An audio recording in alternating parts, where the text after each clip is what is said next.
नमस्कार, स्वागत है आपका बुलेटिन में। मैं हूं आपके साथ राजश्री थवाइत और चलिए बुलेटिन की शुरुआत करेंगे बड़ी और अहम खबर के साथ। तो हरियाणा विधानसभा के मानसून सत्र का तीसरा और अंतिम दिन सुबह 11 बजे प्रश्नकाल के साथ कार्यवाही की शुरुआत होगी।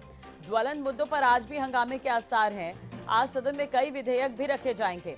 सदन में ध्यानाकर्षण प्रस्तावों पर चर्चा की जाएगी। तो ये बड़ी और अहम खबर हम आपको बता रहे हैं। आज सदन में कई विधेयक रखे जाएंगे और उन पर चर्चा होगी। ध्यानाकर्षण प्रस्तावों पर भी चर्चा की जाएगी। कल का दिन भी काफी हंगामेदार रहा। कल स्वास्थ्य विभाग को लेकर चर्चा हुई। इसके अलावा संदीप सिंह का मुद्दा कल बहस का एक अहम मुद्दा रहा। तो आज अंतिम दिन है, तीसरा दिन है सदन की कार्यवाही का। आज फिर सदन में विपक्ष सरकार को घेरने की कोशिश करेगी। 11 बजे सदन की कार्यवाही शुरू हो जाएगी। आज भी सदन में कई मुद्दों को लेकर हंगामे के पूरे आसार हैं। तो ये बड़ी और अहम खबर आपको बता दें, हरियाणा विधानसभा का मानसून सत्र चल रहा है और आज सत्र का अंतिम दिन है, अंतिम और तीसरा दिन है आज। आपको बता दें 2 दिनों का सत्र रहा। कई मुद्दे अहम रहे जिस पर काफी आरोप प्रत्यारोप का दौर देखने को मिला। चाहे वो किसानों का मुद्दा हो, चाहे वो नौ हिंसा का मुद्दा हो, चाहे वो सीईटी का मुद्दा क्यों ना हो। इसके अलावा संदीप सिंह का मामला भी कल काफी अहम रहा। गृह मंत्री अनिल विज कल स्वास्थ्य विभाग को लेकर जानकारी देते हुए नजर आए। तो कुल मिलाकर कल का जो दिन रहा वो हंगामेदार रहा और आज भी सदन हंगामेदार रह सकता है। हालांकि पहले से ही विपक्ष इस पर आरोप लगा रही है कि सदन की जो कार्यवाही है वो बहुत कम दिन की है, इसे और बढ़ाया जाना चाहिए था। बहुत से मुद्दे हैं जो इस बार नहीं निकल पाएंगे। तो विधानसभा के दूसरे दिन नदी और नालों की सफाई को लेकर भी समस्या उठाई गई। किसानों की फसल बर्बाद हुई है, उसे लेकर भी समस्या उठाई गई। मुआवजे को लेकर यहाँ पर विपक्ष ने सवाल किया। तो तीखी बहस इस दौरान फिर से मुख्यमंत्री मनोहर लाल और नेता प्रतिपक्ष हुड्डा के बीच देखने को मिली। तो हरियाणा विधानसभा के मानसून सत्र का दूसरा दिन काफी हंगामेदार रहा। पूरे दिन विपक्ष और सरकार के बीच कई मुद्दों को लेकर हंगामा होता रहा। आज तीसरा और अंतिम दिन है। सवाल जवाब के दौरान विपक्ष ने मरकंडा नदी और नालों की सफाई को लेकर सरकार को घेरा। आपको बता दें कि सदन की कार्यवाही जो है वो अभी कुछ ही देर में यानी कि 11 बजे के लगभग शुरू होगी।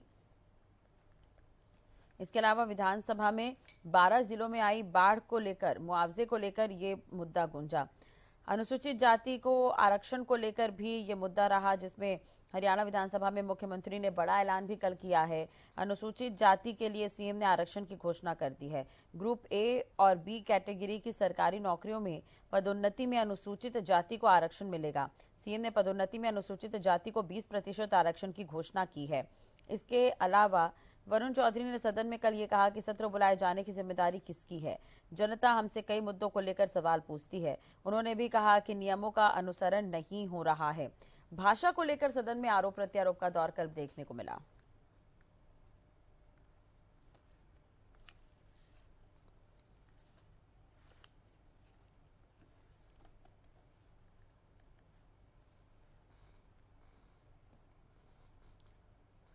तो हरियाणा विधानसभा के मानसून सत्र का तीसरा और अंतिम दिन है आज। हरियाणा न्यूज पर आप लगातार महा कवरेज देख रहे हैं। हम चर्चा भी करेंगे, लेकिन उससे पहले ज्यादा जानकारी के लिए मेरे संवाददाता गुलशन ग्रोवर इस वक्त चंडीगढ़ में मौजूद हैं। और गुलशन, मैं सबसे पहले आपके पास ही आना चाहूंगी, क्या कुछ आज अहम रहने वाला है? तीसरा दिन है सदन की कार्यवाही का और अंतिम दिन है आज। देखिए राशि, बिल्कुल आज हरियाणा विधानसभा मानसून सत्र का तीसरा दिन है और अंतिम दिन भी है, क्योंकि 3 दिन का ये सत्र था। और 11 बजे आज प्रश्नकाल के साथ सदन की कार्यवाही शुरू होगी। और सबसे पहले सदन की जब कार्यवाही शुरू होगी तो प्रश्नकाल के साथ होगी। उसमें प्रधानमंत्री फसल बीमा योजना के अंतर्गत जो खरीफ की फसलों का जो मुआवजा है उस पर ध्यान आकर्षण प्रस्ताव जो है लाया गया है। इनेलो विधायक अभय सिंह चौटाला की तरफ से ध्यानाकर्षण प्रस्ताव लाया गया है। उस पर पहले चर्चा होगी और उस पर बहस भी जो है हो सकती है, क्योंकि हंगामेदार बहस हो सकती है। हम लगातार देख रहे हैं कि 2 दिन सत्र में हंगामेदार रहा। बिल्कुल। दूसरा, फिर उसके बाद फिर ध्यानाकर्षण प्रस्ताव लाया जाएगा। वो जगवीर मलिक जो गोहाना से कांग्रेस विधायक है, परिवार पहचान पत्र में जो त्रुटियां आ रही हैं उसको लेकर के ध्यानाकर्षण प्रस्ताव है। लगातार हम देख रहे हैं कि सदन के अंदर जिस तरह से पोर्टल और परिवार पहचान पत्र का मुद्दा लगातार कांग्रेस पटल पर जो है सदन के अंदर लगातार पटल पर रख रही है, और उससे जो सत्ता पक्ष है वो भी लगातार उसी तरीके से जवाब जो है विपक्ष को दे रहा है, जिस तरीके से विपक्ष जो है पटल पर उस पूरी बात को रख रहा है। क्योंकि राष्ट्रीय जो परिवार पहचान पत्र है वो मुख्यमंत्री मनोहर लाल की एक स्पेशल जो है हम कह सकते हैं वो योजना है, उसको लेकर के वो लगातार कहते आए हैं कि जो पोर्टल है या परिवार पहचान पत्र है उससे उन गरीब लोगों को फायदा मिलेगा जो अंतिम पंक्ति में खड़े लोग हैं। हालांकि इसमें जो त्रुटियां हैं उन्हें सुधार करने का प्रयास लगातार सरकार कर रही है, ऐसा विधानसभा में भी कहा जाता है और बयानबाजी भी लगातार नेताओं की तरफ से की जाती है।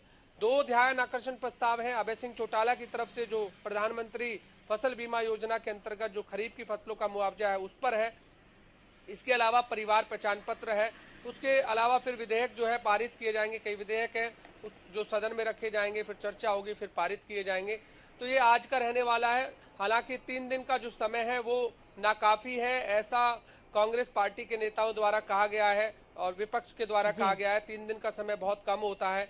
और जब हम देखते हैं कि सदन की जब कार्रवाई शुरू होती है 11 बजे, तो उसके बाद प्रश्नकाल के साथ शुरू होती है। जब शून्यकाल शुरू होता है तो शून्यकाल में बहसबाजी होती हुई नजर आती है, क्योंकि हर विधायक अपनी अपनी समस्या रखता है और उस समस्या पर फिर लगातार बहस छिड़ी होती है। कल का भी आपने देखा जिस तरह राजश्री की बहस जो है जंग की तरह जो है छिड़ती हुई नजर आई, चाहे वो संदीप सिंह वाला मामला हो कि संदीप सिंह के इस्तीफे की बात हो, क्योंकि मुख्यमंत्री ने साफ कर दिया है कि संदीप सिंह का इस्तीफा नहीं होगा, चाहे फिर वो अभय सिंह चौटाला द्वारा फिर शराब का मामले का घोटाला जो है वो लाया गया था कि जो शराब घोटाले मामले की उन्होंने कहा है कि कितना घोटाला हुआ है उसका बताया जाए, लेकिन उसका अभी तक कोई भी वहां पर विधानसभा में नहीं बताया गया। और उन्होंने किसानों से जुड़े मसला भी उठाया था कि किसानों का जो मुआवजा है वो कितना मिला है, इसको लेकर के भी उन्होंने बताया था, और किसानों की जो फसल है वो कितनी खराब हुई है इसकी भी जानकारी उन्होंने मांगी थी। तो आज फिर दोबारा से इनेलो विधायक, एक ही विधायक है अभय सिंह चौटाला, जो पूरे सदन में गूंजते रहते हैं। जब भी वो अपनी बात रखते हैं तो तमाम जो अन्य विधायक हैं जो विपक्षी दल है और वो भी उन्हीं के बयान के आधार पर जो है अपनी बात भी रख देते हैं, ऐसा सदन में भी देखा जाता है। तो आज 11 बजे प्रश्नकाल के साथ सदन की कार्रवाई शुरू होगी और देखना होगा कि आज और कुछ क्या क्या रहता है। जी बिल्कुल गुलशन, एक तरह से देखा जाए फसल बीमा का आप जिक्र कर रहे हैं जिस पर आप ध्यानाकर्षण भी आज होना है, तो अगर हम पहले दिन की बात करें तो ये मुद्दा रहा, दूसरे दिन भी ये मुद्दा रहा, हम भी हरियाणा न्यूज पर लगातार चर्चा कर रहे हैं। तो ऐसे में विपक्ष जो है लगातार ये सवाल उठा रहा है कि 17 जिलों के किसानों को अब तक राशि नहीं मिली है, लगभग 1178 करोड़ के करीब जो है पैसे बकाया हैं। तो इस पर भी आज चर्चा होनी है, तो हंगामा तो देखने को मिलेगा, लेकिन सत्ता पक्ष का क्या जवाब है इस पर?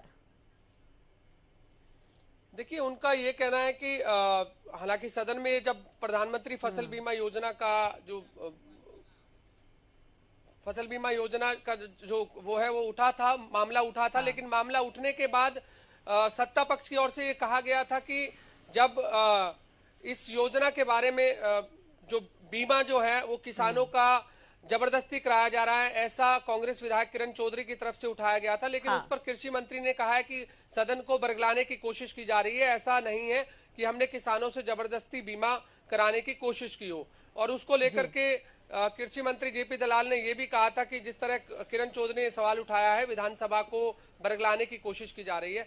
अब जो आपने सवाल किया कि प्रधानमंत्री फसल बीमा योजना से कितना जो है अब तक मुआवजा मिल पाया है, इसकी भी जानकारी जो है लगातार विपक्ष जो है मांग रहा है। और खुद यहाँ पर सत्ता पक्ष ये कहता हुआ नजर आ रहा है कि जिन जिन किसानों का भी मुआवजा है हम उसे दे रहे हैं, और लगातार जो है जो डिप्टी कमिश्नर हैं जो हर डिस्ट्रिक्ट के हैं वो अपने अपने जिले के अंदर पूरी ये किसानों से जानकारी ले रहे हैं, और उसके बाद जो भी उनका मुआवजा बनता है वो दिया जाएगा। ये आज भी मसला लगा हुआ है, लेकिन आज खरीफ की फसलों का मुआवजे पर मसला है। अभय सिंह चौटाला इस मसले को किस तरीके से उठाते हैं आज सदन के अंदर, ये देखना होगा। और इसी मुद्दे को लेकर कांग्रेस भी कितना साथ उनका देती है ये भी देखना होगा। चलिए, बहुत बहुत शुक्रिया गुलशन, तमाम जानकारी और बातचीत के लिए। नजर बनाए रखेगा, अपडेट आपसे लेते रहेंगे। तो हरियाणा न्यूज के विशेष संवाददाता गुलशन को आप सुन रहे थे।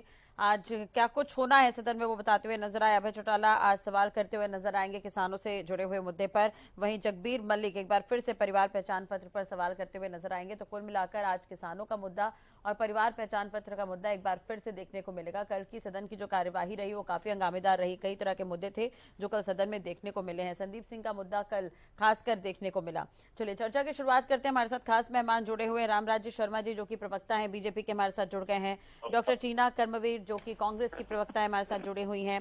रजवंत टहिनवाल जो कि प्रवक्ता इनेलो के, हमारे साथ जुड़े हुए हैं। आप तीनों का बहुत बहुत स्वागत है आज की चर्चा में। सबसे पहले तो रामराज जी मैं आपके पास ही आना चाहूंगी। आज तीसरा और अंतिम दिन है सर। आज का मुद्दा जो फिर से किसानों से जुड़ा हुआ रहने वाला है, इसके अलावा परिवार पहचान पत्र का मुद्दा भी आज रहने वाला है, क्या कुछ कहेंगे इस पर? हम विपक्ष का बहुत सम्मान करते हैं। हमारे विपक्ष के एमएलए से हमारा विनम्र आग्रह है जो प्रश्न पूछिए, हर प्रश्न का हम जवाब देंगे, शोर ना मचाइए। जैसे पिछला इतिहास रहा विपक्ष का, वो शोर ज्यादा मचाता है और अपने एरिया की समस्याओं को नहीं उठाना। चाहे सेंटर की बात हो, सेंटर में कांग्रेस है विश्वास प्रस्ताव लेकर आई, फिर बात खड़ी हुई। हम हर मामले में पारदर्शी हैं, चाहे नौकरियों का मामला हो, चाहे समान विकास कार्य हो, चाहे किसानों का मामला हो, चाहे मजदूरों का मामला हो, सबकी बिरादरी हमारे साथ है। देश का आशीर्वाद हमारे साथ है और आगे भी रहेगा। विपक्ष का इतिहास रहा, विपक्ष शोर ज्यादा मचाता है और काम की बात करता नहीं। हमारा विपक्ष के एमएलए साहिबान से विपक्ष के विनम्र आग्रह है कि वो सब्जेक्ट पर बोलिए, ज्यादा शोर मत मचाइए। हम हर मामले में पारदर्शी, जैसे मैंने पहले भी बताया, चाहे किसी मामले में भी वो बोल सकता है, प्रश्न पूछ सकता है, उनका अधिकार है और हर मामले का हम जवाब देंगे।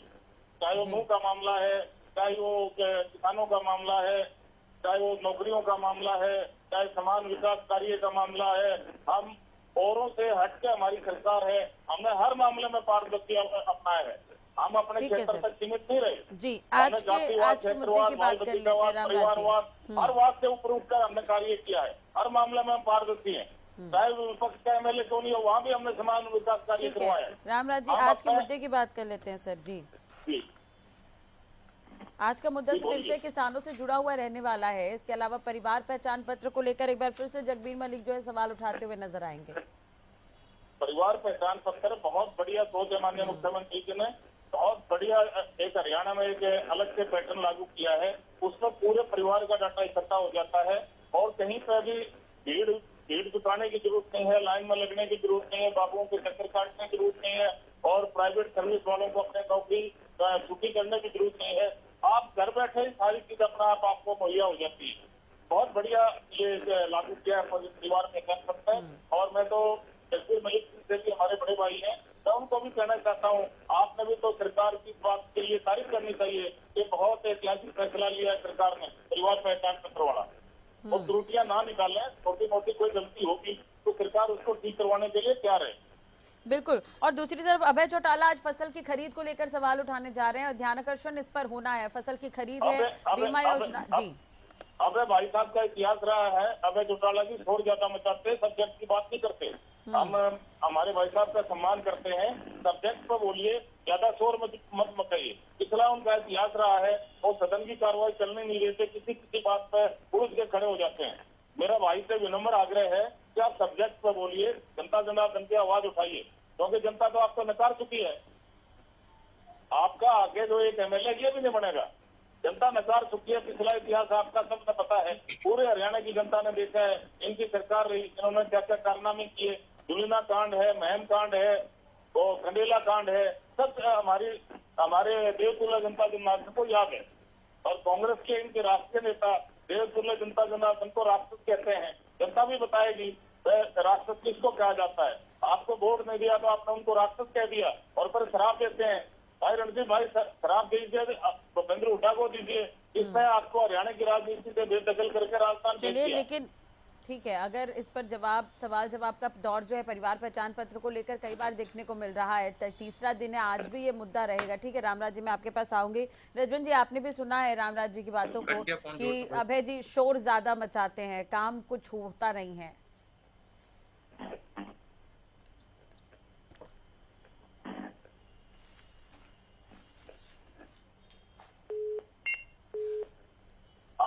हमने पहले ही बताया, हर मामले में हम पारदर्शी है। ठीक है। हमारा जीवन खुली किताब है, हमारी ठीक है सरकार रामराज जी, खुली रजत किताब जी है। आप तक मेरी आवाज नहीं पहुंच पा रही है क्या? चलिए दोबारा मैं आपके पास आऊंगी। टीना जी हमारे साथ जुड़ी हुई है। टीना जी मैं आपके पास आना चाहूंगी। कल की अगर हम बात करें तो कल मुख्यमंत्री ने बड़ा ऐलान किया है। अनुसूचित जाति के लिए सीएम ने आरक्षण की घोषणा की है। बहुत ग्रुप बड़ा ए ऐतिहासिक फैसला और लिया बी माननीय कैटेगरी की मुख्यमंत्री जी का। सरकारी नौकरियों में पदोन्नति में अनुसूचित जाति को आरक्षण मिलेगा। क्या कुछ कहेगी कांग्रेस इस पर? ऐसी समाज जय जयकार करने लग रहा है माननीय मुख्यमंत्री जी का। बहुत ऐतिहासिक ठीक है फैसला ठीक है। टीना जी का भी जवाब सुन लेते हैं उन्होंने सर इस मुख्यमंत्री जी पर। का हाँ धन्यवाद भी किया इस बात के लिए। ठीक है रामराज जी अपने अपनी बात कहिए। टीना जी का जवाब देखिए, सुन एक लेते बात तो हैं। मैं ये स्पष्ट कर देना चाहती हूँ कि पूरे देश के अंदर अगर बात की जाए तो सबसे कम अवधि हरियाणा सरकार को मिल रही है। सिक्किम और कुछ प्रदेशों को छोड़ दे तो हरियाणा में देखिए हर एक विधायक चाहता है कि उनकी बात जो है सदन में सुनी जाए। उनकी बातों को जो जनता की आवाज पहुंचाना चाहते हैं, जनप्रतिनिधि में उनकी आवाज को सदन में सुनाया जाए। लेकिन अब आखिरी दिन है और बहुत सारे ऐसे मुद्दे हैं। लेकिन जिस तरीके से आपने मुझसे सवाल किया उसका जवाब मैं ये कहती हूँ कि मैं मुख्यमंत्री साहब का आभार व्यक्त करती हूँ। लेकिन मैं एक बात कहना चाहती हूँ, अरे बीच में मत बोलिए भाई, आपकी बात हो गई है। रामराज जी जवाब सुन लीजिए सर, उस पर उनका क्या रिएक्शन है। कांग्रेस का स्टैंड तो सुन लीजिए सर। आप सरकार अगर मुख्यमंत्री में ने सौगात दी है तो जवाब भी सुन लीजिए। संयम रखिए। जनता जिस को तरीके से जनता जनार्दन को आप राष्ट्र मुख्यमंत्री कहोगे की तो मैं जनता आपको देखिए, मैं आशीर्वाद यहाँ नहीं देगी। घोर निंदा करती हूँ प्रदेश के मुख्यमंत्री की। जब सदन में इनको पहले चुप कराइए पहले। रामराज जी जवाब सुन लीजिए। देखिए, सदन में जब मुख्यमंत्री धज्जियां उड़ा देंगे, हम ये कर देंगे वो कर देंगे, ऐसी भाषा का प्रयोग करते हैं तो कहीं ना कहीं हरियाणा की छवि खराब करने की कोशिश करते हैं। दूसरी बात मैं कहना चाहती हूँ, देखिए लगातार इस सरकार ने क्या किया है। ये सरकार वेबसाइट की सरकार है। सारे लोगों को बस ये चाहती है साइबर कैफे में बैठे रहे। साइबर मोहम्मद खान ने क्या देखिए किया? रशीद, आइए इनको कहिए शांत रहे। रामराज जी जवाब सुन लीजिए सर, इसके बाद आप बोलिएगा। आपका विधायक इस्तेमाल करता है, प्याज की तरफ वोट देंगे, ये बढ़िया बात है। मोहम्मद खान के बारे में आप क्या कहना चाहते हैं? पॉलिटिक्स में रामराज जी जवाब सुन लीजिए सर, उसके बाद आप बोलिएगा। आप सत्ता एक दशक के करीब सत्ता में रहे हैं। आप उनकी इस भाषा का समर्थन करते हैं या विरोध करते हैं? पहले ये बताइए। आप कांग्रेस की प्रवक्ता है, अब बहन जी आपका आदर करते हैं। आप मोहम्मद खान ने जो भाषा प्रयोग करी, आप उसका समर्थन करते हैं या ठीक विरोध है, आप करते हैं? आदर नहीं करते, आप किसी का आदर नहीं करते। महिलाओं के लिए तो आप बोलिए, महिलाओं के आदर के लिए तो आप बोलिए मत। जो भाषा रणजीत सुरजेवाला ने जो भाषा इस्तेमाल किया, ये नैतिकता है आप लोगों जनता की। जनार्दन को राष्ट्र का उस भाषा का आप रामराज जी जवाब सुन लीजिए मैं सर। डिबेट छोड़ देती हूँ, टीना जी आप को बिल्कुल जवाब सुन देने लीजिए। दीजिए। रामराज जी जवाब सुन लीजिए प्लीज। बताइए रामराज जी जवाब सुन लीजिए सर, मैं आपसे निवेदन कर रही हूँ, जवाब सुन लीजिए, उसके बाद आप काउंटर करिए उस पर। ने बढ़िया भाषा बोली थी सर जवाब तो सुन लीजिए बढ़िया सर। भाषा है। आप बोलिए नहीं, जो प्रदेश सबसे ज्यादा आपसे विनम्र आग्रह है, जो अरे इनके बारे में भाई बोलिए। ऐसे डिबेट नहीं होती है। देखिए क्या कर रहे हैं रामराज जी आप जवाब हैकल सुन कर रहे हैं लीजिए सर। डिबेट को। अब आप ठीक है, आपने सवाल उठा दिया, अब उनको जवाब देने दीजिए। रोजगार दिया जाता था। रामराज जी उनको जवाब देने दीजिए सर। सबसे ज्यादा रोजगार दिया जाता था जिस प्रदेश के अंदर आज सीटी न जाने इतनी लगातार 41% जो है उस पर रिपीट हो रहे हैं। आज उस पर भी चर्चा होने जा रही है क्योंकि ध्यानाकर्षण प्रस्ताव रखा गया है। हाँ। और मैं बताना चाहती हूँ, देखिए 2 लाख के करीब यहाँ नौकरियां खाली है, लेकिन युवा रोजगार के लिए तलाश रहा है। ये वही प्रदेश है जो कि नंबर 1 था रोजगार देने के लिए, और आज 1 दशक के करीब भारतीय जनता पार्टी की सरकार है, लेकिन युवाओं को रोजगार देने में नाकामयाब रही है। सीटी का मुद्दा जो है लगातार घूमता रहा। हम बार बार ये बात बोलते रहे, HSSC का खंडन करना चाहिए, उसको भंग करना चाहिए, लेकिन सरकार के जूझ तक नहीं लेंगी। देखिए ऐसे प्रवक्ता है ये, ना तो जवाब रामराज जी आप सदन में जवाब बोलते सुनेंगे, हैं। उसके बाद आरोप लगाएंगे तो सदन में ठीक बोलने रहेगा देते सर। हैं। प्लीज पहले जवाब सुन लीजिए सर। नहीं, ये आप इनको यही नहीं पता कि बोलना क्या है और बोले जा रहे हैं बीच बीच में। जब आपकी टर्न थी तो आपको अपनी बात कंप्लीट करनी चाहिए थी, तब तो आप अपनी सरकार की भूमिका बनाने में लगे हुए थे। देखिए कोई जवाब नहीं दिया। वो सदन में आपसे सबसे सवाल पूछा जाएगा, वो डिबेट का बहस नहीं, विषय नहीं है। अब आप डिबेट का विषय ये है कि इस समय प्रदेश जो है बेरोजगारी झेल रहा है, और ये बेरोजगारी जैसे कि CMI की रिपोर्ट के बावजूद भी, लेकिन सबसे अहम मुद्दा जो है कल टीना जी मेरा ये सवाल था। रामराज जी मेरा ये सवाल था। रामराज जी मेरा जो सवाल था कि अनुसूचित जाति को कहीं ना कहीं सौगात मुख्यमंत्री ने कल दी है आरक्षण को लेकर। मुख्यमंत्री की ठीक है टीना जी इस पर क्या कुछ कहेंगे, जवाब सुन लीजिए सर। ठीक है टीना जी। इनसे ही वाहवाही लूट लीजिए, आप कर लीजिए अपने सरकार की वाहवाही, लेकिन जब सरकार जब बेटियों के ऊपर जब संदीप सिंह पे बोली तब भी आपको बोलना खड़ा होना चाहिए कि नहीं? आपके घर में भी बेटियां होंगी, खड़ा होना चाहिए अपनी सरकार के खिलाफ। लेकिन देखिए, जो आपने सवाल राष्ट्रीय मुद्दा पूछा है, क्या कसूर किया था? वो बेचारी अपनी बकरियां चलाने खेत में गई थी, बलात्कार करके उसको भट्टी में फेंक दिया। आपने आपको आपके जो कांग्रेसी नेता ने, युवा कांग्रेस के नेता ने आपको पैनल पे बुलाया, आप ही बोल लीजिए। तंदूर हत्याकांड उसकी पुनरावृत्ति कर दी राजस्थान में। 16 ठीक है, बेचारी उसने क्या कसूर किया था? टीना जी, मैं इस पर आपसे जवाब दूंगी। भाषा को लेकर वाकई सदन में आरोप प्रत्यारोप का दौर देखने को मिला था। रोजगार को लेकर आप मुद्दा उठा रही हैं, किसानों का भी आज मुद्दा रहने वाला है, फसल खरीद को लेकर।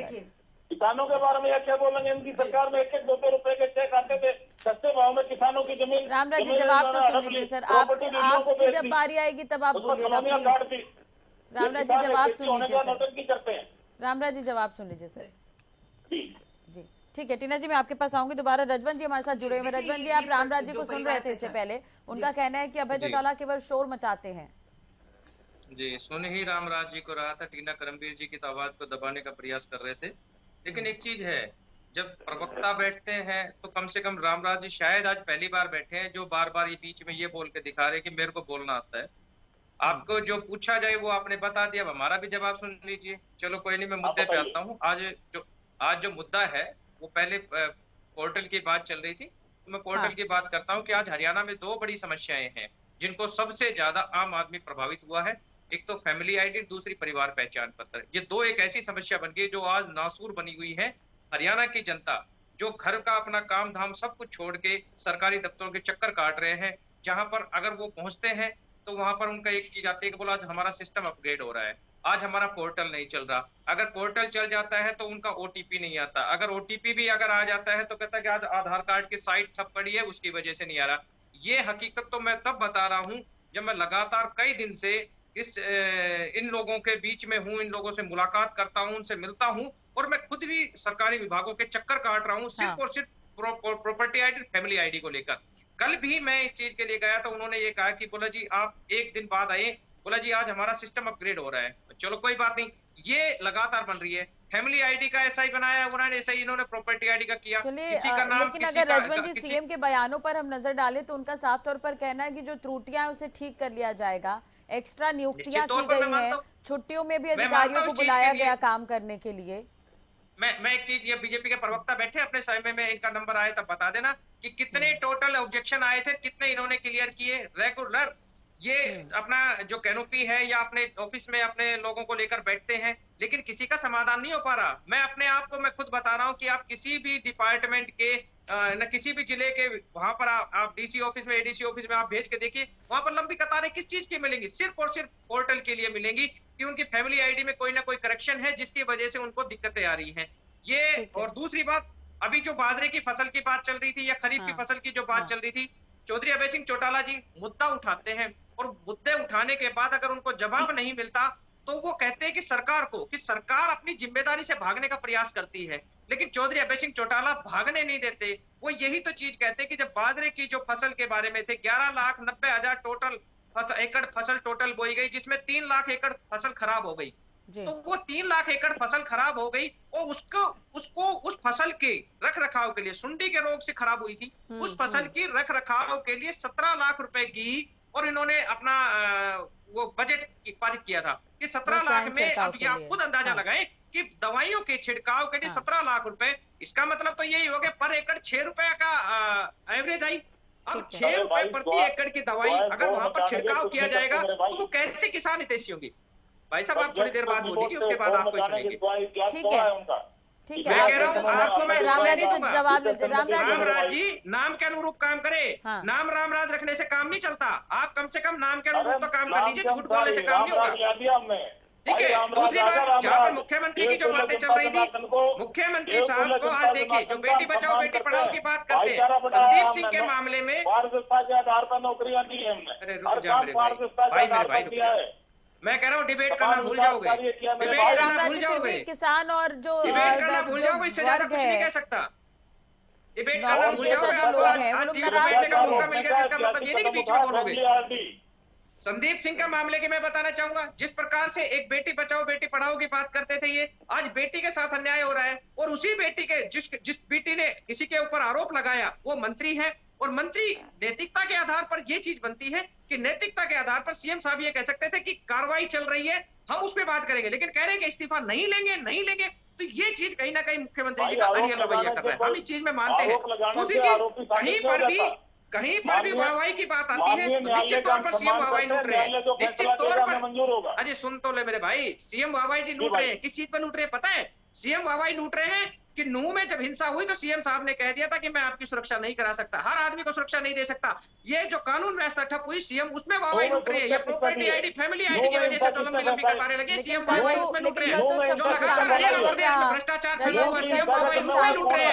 हरियाणा की प्रदेश के हर वर्ग से, कर्मचारी हो, व्यापारी हो, बेरोजगार हो, चाहे आशा वर्कर हो, चाहे आंगनबाड़ी वर्कर हो, क्लर्क हो, हर वर्ग आपके सामने यहाँ पर धरने पर बैठा है, वाहवाही उसमें लूट रहे हो आप। आज हरियाणा की जनता ने आपका चाल चरित्र चेहरा पहचान लिया है, 2024 का इंतजार कर रहे हैं।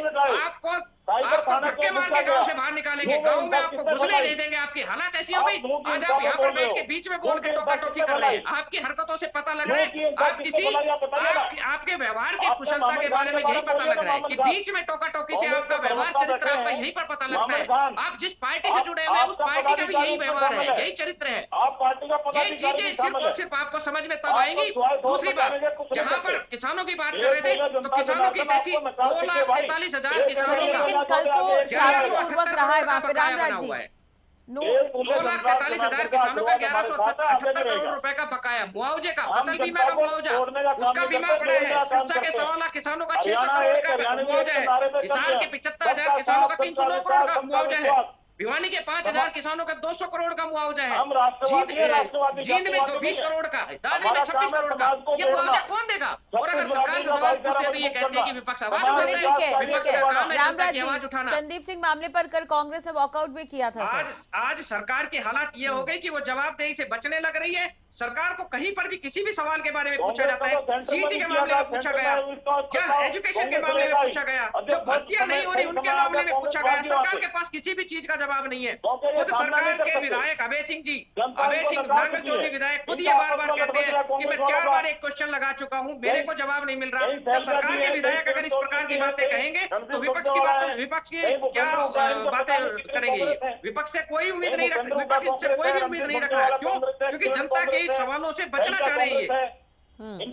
राजश्री जी, जिस व्यक्ति को आपने डिबेट में बैठाया है, रामराज जी, आप अगर बात नहीं सुनेंगे तो सर चर्चा नहीं हो पाएगी। रजवन जी प्लीज, ठीक है रजवन जी, ठीक है रजवन जी, क्या ये अगला जवाब दे सकते हैं राजश्री जी? ठीक है कंट्रोल नहीं कर सकते इन लोगों को। विधानसभा में भी जवाब दिया था, आप सुनते नहीं। आप कोई भी अगला जवाब दे के देख लीजिए।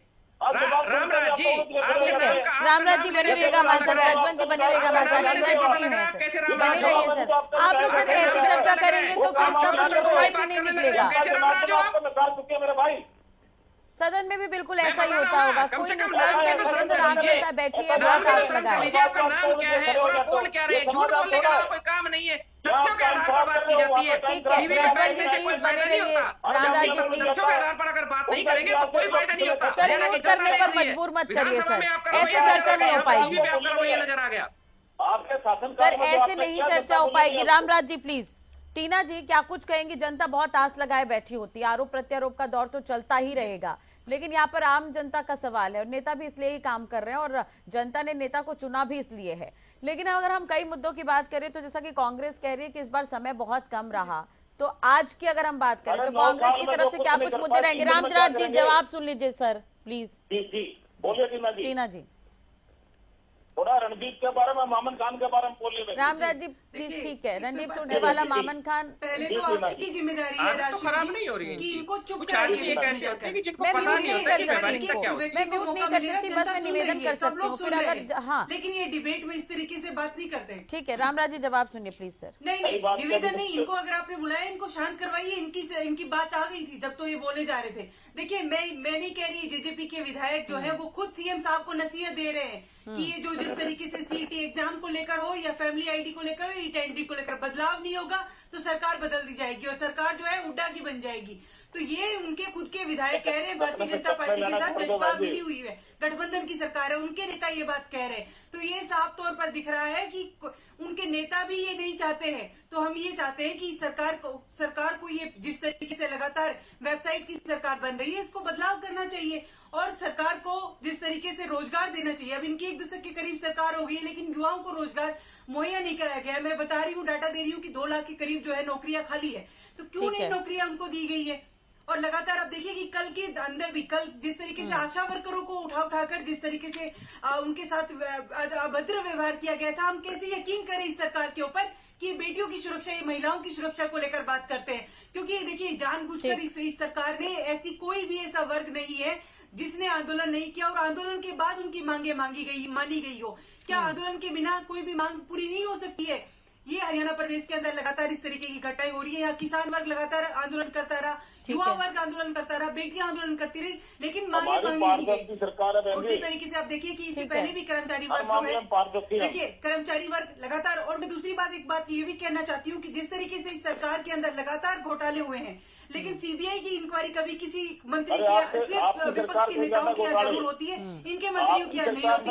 यहाँ पर घोटाला के तहत 428 करोड़ का घोटाला हुआ, 428 करोड़ का घोटाला हुआ, लेकिन आज तक टीना जी बने रहेगा हमारे साथ। रामराज जी, मैं इस पर ही जवाब लूंगी। सर, 2 लाख लोगों को नौकरी नहीं दी गई है, ये सवाल टीना जी ने उठाया, इस पर मैं आपका जवाब लूंगी, लेकिन उससे पहले मेरे सहयोगी विशेष संवाददाता गुलशन हमारे साथ जुड़ गए। गुलशन, मैं आपके पास आना चाहूंगी, ओवर टू यू। राजश्री, बिल्कुल आज सदन की कार्रवाई का अंतिम दिन, तीसरा दिन है और तीसरे दिन जो ध्यान आकर्षण प्रस्ताव कांग्रेस पार्टी के जो विधायक हैं जगवीर मलिक, उनकी तरफ से जो लाया गया है कि परिवार पहचान पत्र में जो त्रुटियों की बात वो कर रहे हैं। हाँ। हालांकि मुख्यमंत्री मनोहर लाल की महत्वाकांक्षी योजना है परिवार पहचान पत्र, उस पर सवाल खड़े कर रहे हैं। और आज क्या कुछ विधानसभा में ध्यानाकर्षण प्रस्ताव लाने की बात जगवीर मलिक कर रहे हैं। मेरे साथ इस समय खुद कांग्रेस विधायक जगवीर मलिक हैं। सर, आपने ध्यानाकर्षण प्रस्ताव लगाया है, कॉलिंग अटेंशन की, परिवार पहचान पत्र में त्रुटि की आप बात कर रहे हैं। किस तरह की त्रुटि आप कह रहे हैं कि इसमें परिवार पहचान पत्र में? देखिए, इस परिवार पहचान पत्र से इस प्रदेश में कोई भी परिवार सुखी नहीं है। प्रॉब्लम पे प्रॉब्लम जो है परिवारों पर आई हुई है और इसमें लगभग 9,72,000 बीपीएल कार्ड रद्द हुए हैं और उन लोगों के कार्ड बन गए जो एलिजिबल नहीं थे, जो नौकरी पे थे, जिनके परिवार में नौकरी पे थे, जिनके खेती बाड़ी अच्छी थी, जिनका दूसरा अच्छा कारोबार था, उनके जो है बीपीएल कार्ड बन गए। इसी पर इसलिए ले रहा हूँ, बीजेपी कह रही है कि 12.5 लाख उन्होंने बीपीएल राशन कार्ड बनाए हैं इसी परिवार पहचान पत्र की तर्ज पर, पोर्टल की तर्ज पर। उन गरीब व्यक्तियों के बने हैं जो अंतिम व्यक्ति में खड़ा है। पहले और लोगों के बनते थे, लेकिन हमने पोर्टल के माध्यम से उन गरीब व्यक्तियों के बनवाए। देखिए, जो पोर्टल के माध्यम से ये गरीब आदमी बताते ना, इनका क्या है, इन्होंने क्या किया है, जो इनकम परिवारों की दिखाई है, वो गरीब बच्ची की 4 साल की बच्ची की लाखों रुपए इनकम दिखा दी, कई हजार, 2 साल की बच्ची की 2,000, 10,000, 50,000 इनकम दिखा दी। अब ये देखो, मजदूर की आय 9 करोड़ रुपए, तो इसका बीपीएल कार्ड बनेगा या कटेगा?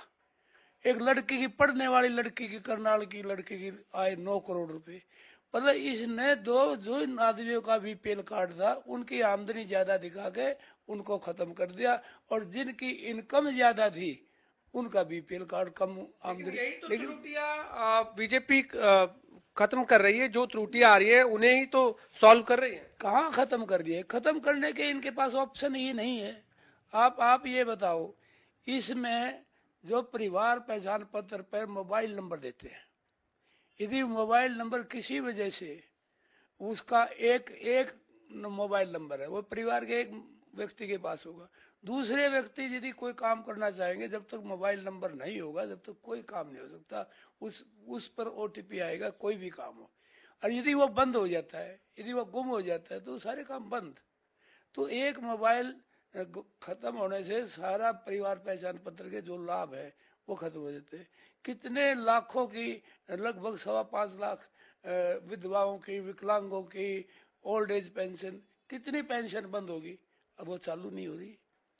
या तो ऐसे प्रोविजन है, यदि एक सिंगल व्यक्ति परिवार में और कोई नहीं हो, उसकी डेथ हो जाए तो उसका प्रमाण पत्र कहाँ है? भाजपा कह रही है आप ट्रांसपेरेंसी नहीं चाहते हैं, कांग्रेस पार्टी ट्रांसपेरेंसी नहीं चाहती है, और पोर्टल और परिवार पहचान पत्र जो भी योजनाएं पोर्टल के माध्यम से आ रही हैं वो ट्रांसपेरेंसी है। हम ये कहते हैं ये बनाओ, लेकिन इसमें जहां से आप बनाते हैं ना, तो इनकम गलत दिखा दी और गलत दिखा दी। अब 72 आदमियों का एक परिवार दिखा दिया और उसमें 2 जाति अलग अलग जाति दिखा दी, एक परिवार में 2 जातियां भी अलग है और 72 आदमी का परिवार दिखा दिया। ये पारदर्शिता है? इसको आप कहेंगे जो ये सही हो रहा है? तो ये जो आप कह रहे हैं, मैं ये कहता यदि ये बनाना था, करना था, तो बाकायदा वहाँ के लोकल, जैसे गांव का बनाना था, वहाँ के नंबरदार को, वहाँ के सरपंच को, उनको लेके जब ये बनवाना था, न कि घर बैठे डाटा भर दिया। चक्कर काटना ही तो बीजेपी ने बंद कराया कि लोग चक्कर ना काटें, सीधा ऑनलाइन अप्लाई करें, ऑनलाइन अप्लाई से उनका बन जाए। जब उनका 72 आदमियों को, 74 आदमियों को एक आईडी में जोड़ दिया, उनको एक परिवार बना दिया और 2 जातियां भी अलग अलग कर दी, तो वो घर बैठे हो गए उनका काम। तो कुछ नहीं हो कुछ गया। खामियां हो सकती है, लेकिन अधिकारियों और नेताओं के चक्कर काटना ना पड़े, इसके लिए ही बीजेपी इस तरह की योजनाएं ला रही है। क्यों हैं आप ये देखियो, पति पत्नी जिंदा पी में दिखा दिए मर्द दिखा दिए, क्या ये चक्कर नहीं काटना पड़ेगा इनको? ये घर बैठे रहेंगे। 60 साल के बुजुर्ग को बना दिया स्टूडेंट, पोर्टल से आईडी गायब होने से राशन बंद। मतलब ऐसी ऐसी समस्याएं, परेशानी पैदा कर दी। ये तो बहुत बड़ा अन्याय हुआ लोगों से, अत्याचार है। मैं कहता हूँ, ये तो कहते हैं हमने काम कर दिया, ये तो अत्याचार किया है लोगों के साथ। यदि इन्होंने करना था तो सर्वे करवाते प्रॉपर ढंग से, वहाँ के लोकल आदमी को शामिल करते, वो बताते कहाँ पर क्या पोजीशन है। लेकिन ये क्या तरीका है ऐसे ये बनाने का? ये तो बिल्कुल बड़े परेशान, बहुत ऐसी प्रॉब्लम है इसमें। तो प्रॉपर्टी आईडी का यदि आप देखेंगे ना, इसमें तो इतने सारे हैं।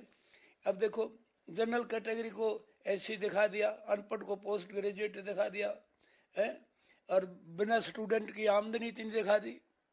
अब ये क्या करें? दाखिले को जो है परिवार पहचान पत्र है जोड़ दिया। तो धीरे धीरे त्रुटियां खत्म हो रही हैं, ऐसा बीजेपी का कहना है कि ऐसा है, जैसे जैसी समस्याएं आ रही हैं वैसी वैसी समस्याओं को दूर करने का ऐसा है, जब भी आदमियों को जरूरत पड़ेगी ना, तब पता लगेगा परिवार को कि ये त्रुटि आ गई।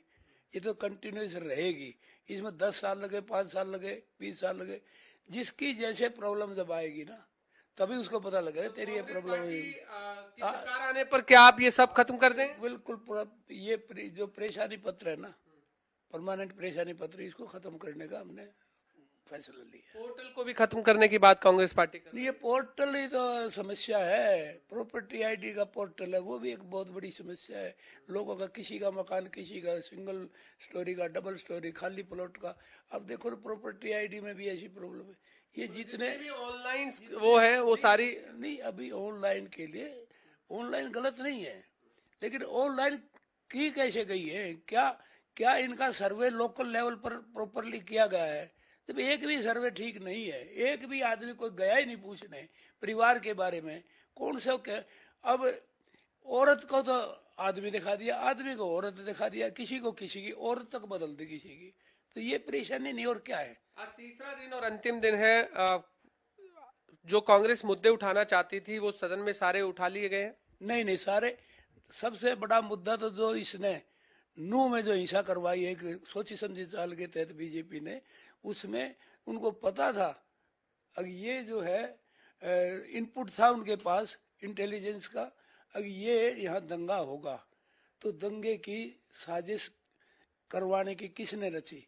अब मुख्यमंत्री, गृह मंत्री कहते हैं अब ये जो है कांग्रेस का काम है। लेकिन जब उनको पता था, उन्हें यात्रा की परमिशन क्यों दी, अब बंद कर दी? पहले मैं यही बता रहा हूँ ना आपको। बीजेपी जो कह रही है, जब एक हफ्ते पहले उसके पास इनपुट था, सोशल मीडिया पर बाकायदा आए हुई थी कि भाई आप मोनू माने सर धमकी दे रहा था, मैं आऊंगा और मेरे साथी आएंगे।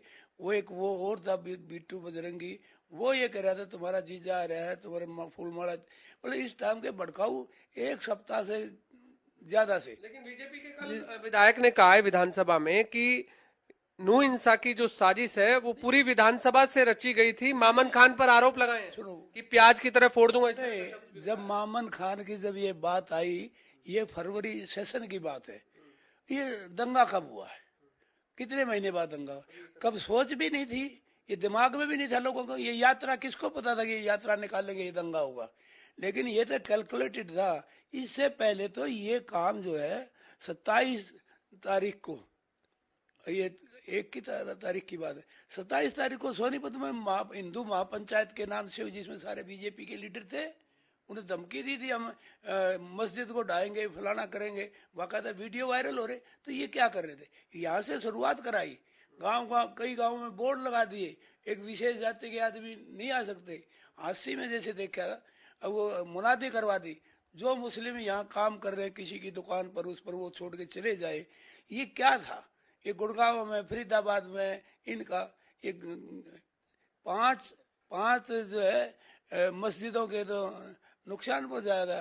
किसने पहुंचाया ये नुकसान को? पत्थरबाजी तो विशेष समुदाय ने की। 5 उनको मस्जिदों को नुकसान, उनके धार्मिक स्थलों को नुकसान पहुंचाया, किसने पहुंचाया?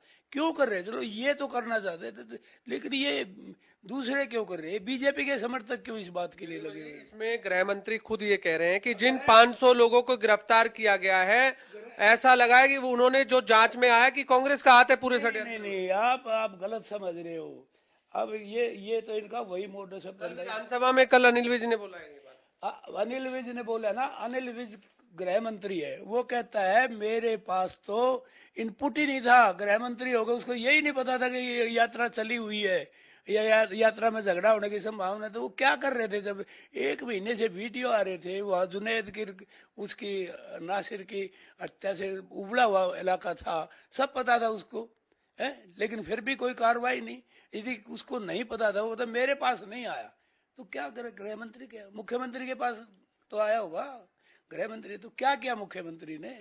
ये एक साजिश है। साजिश क्या है? देखो, जाट आरक्षण में जाट गोत्र का साइन बोर्ड देखते गए, दुकानों को फूकते गए। ये गोहाने का है जहां जाट का, ये फूकिया किसने? ये बीजेपी वाला ने, आरएसएस वाला ने फूकिया। लेकिन नाम बदनाम करने के लिए जाट आरक्षण में जाटों ने आग लगाई। आपने देखने को मिला सारी। आपने देखा होगा रोहतक में किसने आग लगाई थी? कौन लेके चला था आगे आगे? मंत्री आगे आगे लेके चला था एक। और उसने जो है, जब लूट का माल की बरामदगी हुई, उसके पीए से लूट के माल की बरामदगी हुई।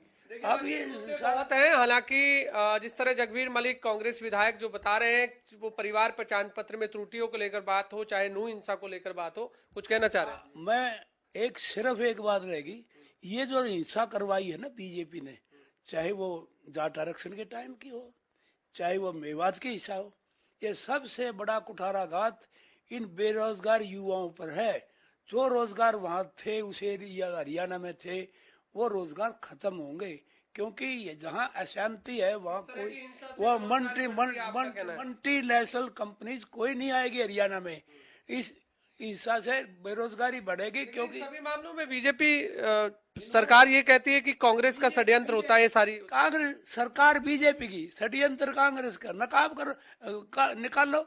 अब इसमें जो वहाँ यात्रा कर रहे थे, बाहर से हथियार ले गए यात्रा करना। वो एक रिकॉर्डिंग आई थी ना जाट आरक्षण के समय में, आपने देखी थी? ये मैंने देखे ना, ये देखा है, ये गुहाने की है? मेरा मकान फूकेगा, मैंने पुलिस को बुलाया। प्रोफेसर की भी एक रिकॉर्डिंग आई थी, वो आपने प्रोफेसर की हो रही थी, मेरा मकान फूकेगा। मैंने पुलिस को टेलीफोन किया, डीएसपी को। डीएसपी ने कहा हमारे पास कोई फोर्स नहीं है, अपना इंतजाम आप करो। वहां इतने पुलिस वाले, क्या पुलिस वाले ये 200 आदमी प्रोटेक्शन नहीं कर सकते थे? क्या रोक नहीं सकते थे? क्यों नहीं रोकी? मेवात में हिस्सा 200 किसी पुलिस वाले ने किसी कार्रवाई पे की? मामन खान को भी नूह पुलिस ने बुलाया है उस पूरे। ऐसा है, वो एक तरीका होता है सारा करना। किसी ने दरखास्त दे दी, बुला लिया, जाएगा वो, क्यों नहीं जाएगा? लेकिन ये जानबूझकर इस मामले को उधर डाइवर्ट करना चाहते, जबकि असलियत बात है उस टाइम तो ये मेवात का झगड़े का कोई जिक्र ही नहीं था। उस टाइम तो जुनैद और कासिम की जो उसको जिंदा जलाया था इसने, जो है आरएसएस हिंदू परिषद के जो भी थे, उन्हें जिंदा जलाया था, वो मामला था। उस टाइम भी उस एरिया में ऐसी टेंशन थी। लेकिन उसका इससे इस नू हिस्सा से कोई लेना देना नहीं था। ये जगबीर मलिक कह रहे हैं। हालांकि राजश्री, आज सदन में जगबीर मलिक जो कांग्रेस के वरिष्ठ विधायक हैं, वो अपनी तरफ से परिवार पहचान पत्र में जो त्रुटियां हैं उसको लेकर के मसला उठाएंगे और क्या कुछ और हंगामा देखने को मिलता है ये देखना होगा। लेकिन कई मसलों पर जो बातचीत हुई है, चाहे वो नू हिंसा हो, उन्होंने ये जानकारी दी है। जी तो जगबीर मलिक विधायक को आप सुन रहे थे। कांग्रेस विधायक, उनका साफ तौर पर कहना है कि आज नो हिंसा के लिए बीजेपी जिम्मेदार है, पहले ही कार्रवाई करनी चाहिए थी। उन्होंने विज पर भी सवाल उठाया कि पहले उनके पास इनपुट क्यों नहीं थी। कल नो हिंसा पर काफी गहमा गहमी देखी गई थी। आज का जो मुद्दा रहेगा किसानों से जुड़ा मुद्दा रहेगा, इसके अलावा परिवार पहचान पत्र का मुद्दा भी रहेगा। इसके अलावा जगबीर मलिक ने एक और बड़ी बात कही है कि अगर कांग्रेस की सरकार आ जाती है तो वो इस परिवार पहचान पत्र को बंद कर देंगे। आगे भी हम चर्चा करेंगे, ये कवरेज लगातार जारी रहेगी। फिलहाल